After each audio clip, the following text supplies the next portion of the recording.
Assalamualaikum warahmatullahi wabarakatuh. Jumpa lagi dengan saya Mas Mut. Masih seputar anxiety disorder, psikosomatis dan dispepsia.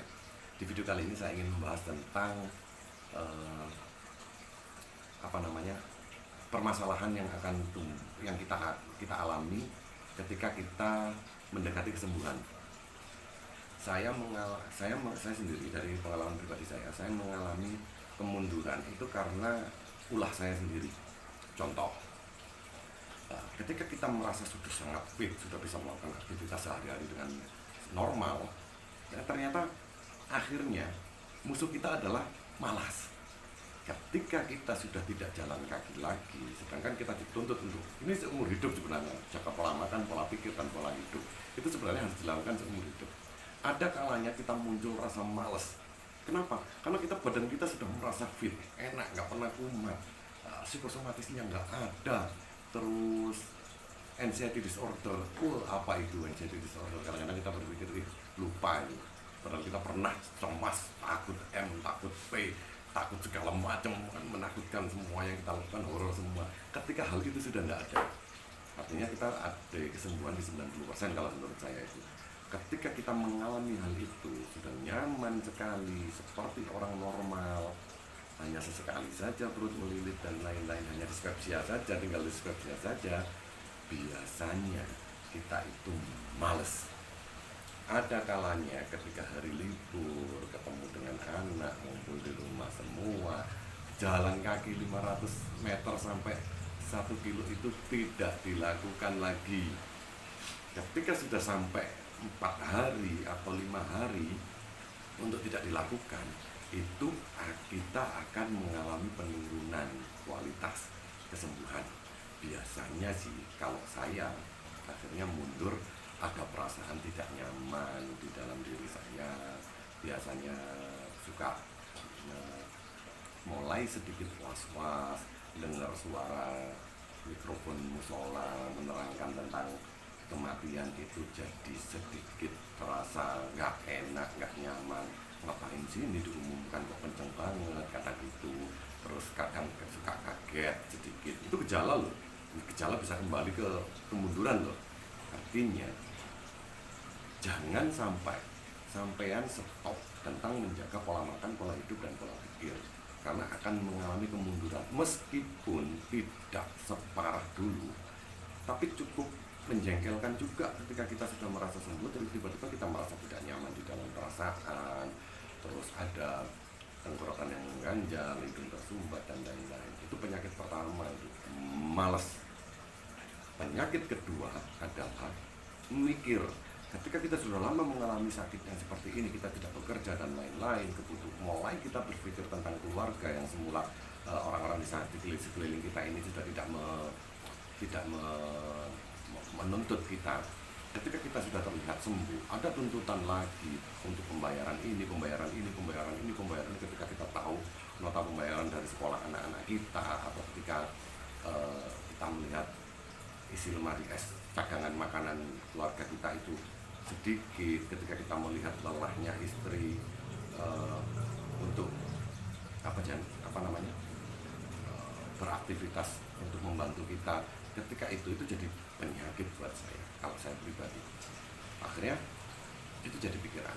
Ketika kita hanya berpikir saja, kok kita tidak dapat rezeki ya, kok kita tidak dapat ini, kok kita tidak dapat itu, akhirnya kita jadi lengen gitu, merenung, diam di atas kasur, akhirnya diam saja, dan itu memperburuk keadaan.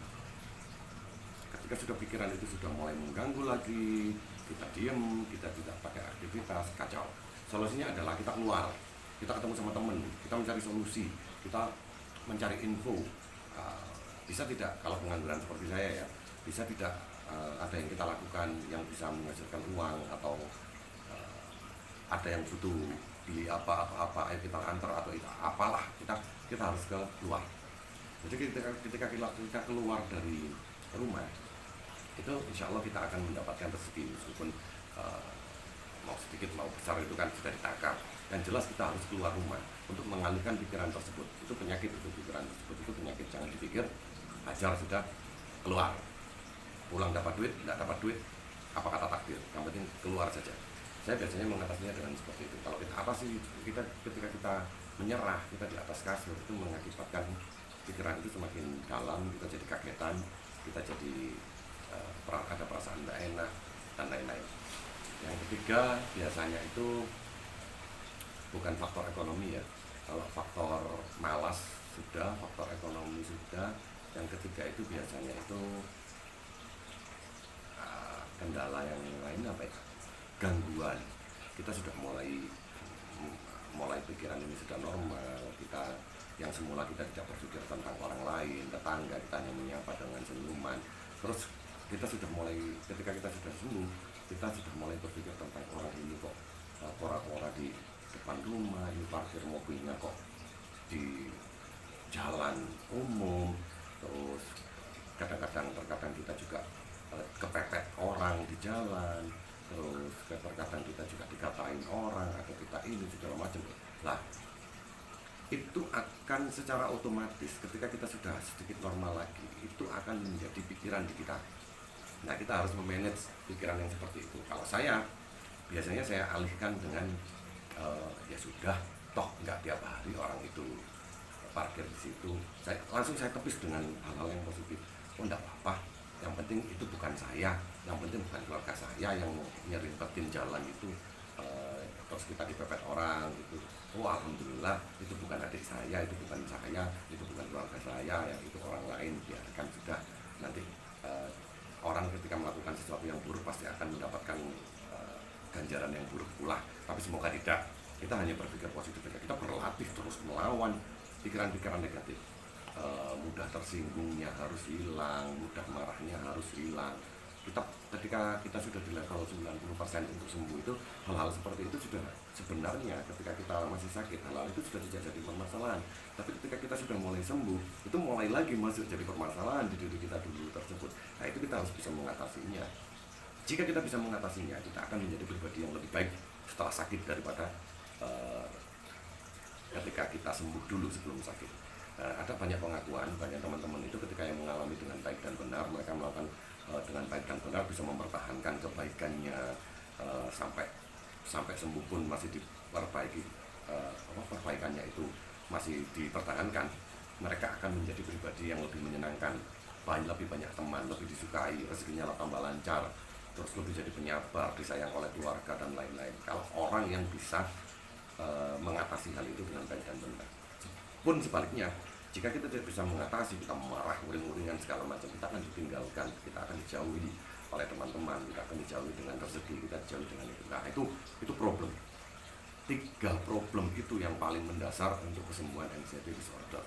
Nah, kita harus menyadari, kita harus mengikhlaskan, dan kita harus mencoba untuk menjadi pribadi yang lebih baik. Tidak begitu mudah berpikir tentang keburukan yang dilakukan oleh orang. Kita hanya berpikir tentang toh itu orang lain, bukan saya. Yang penting kita semakin membaik. Di situ kita lebih cepat untuk sembuh. Di situ lebih cepat kita dikasih rezeki. Di situ juga kita lebih banyak kesempatan mempunyai teman yang banyak. Saya bisa, alhamdulillah saya sudah mulai bergaul dengan orang-orang yang dulu sekali ketika saya sembuh. Saya tidak suka dengan orang-orang tersebut, dan ketika saya kumpul dengan mereka saya jauhi. Dan kemarinnya itu ketika saya kumpul dengan orang-orang yang saya tidak suka, itu saya bisa berkomunikasi dengan baik dan benar. Artinya saya tidak mungkin merubah orang tersebut untuk bisa menjadi baik. Yang bisa saya lakukan adalah saya harus bisa merubah diri kita agar bisa menjadi lebih baik. Maka keadaan di sekeliling kita akan mengikuti kita. Kondisi-kondisi akan mengikuti kita, mengikuti dengan perubahan kita. Semakin baik perubahan yang kita alami, semakin baik perubahan alam mengikuti kita. Kita tanam rumput jadi subur, kita tanam buah lombok jadi subur. Di taman saya itu saya tanam bonsai jadi subur, saya tanam ikan dengan kasih sayang, alhamdulillah tidak ada yang mati. Ketika kita berubah dari diri kita sendiri untuk bisa menjadi lebih baik, maka alam sekitar sekeliling kita akan mengikuti, akan menjadikan kebaikan juga kepada diri kita. Itu yang saya alami.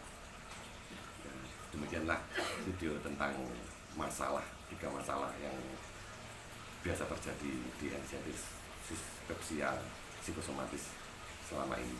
Jika mendekati kesembuhan. Terima kasih sudah melihat video saya, semoga bermanfaat. Semoga kita diberikan kesehatan, kelancaran rezeki, dan barokah umur sama Allah Ta'ala. Amin ya rabbal alamin.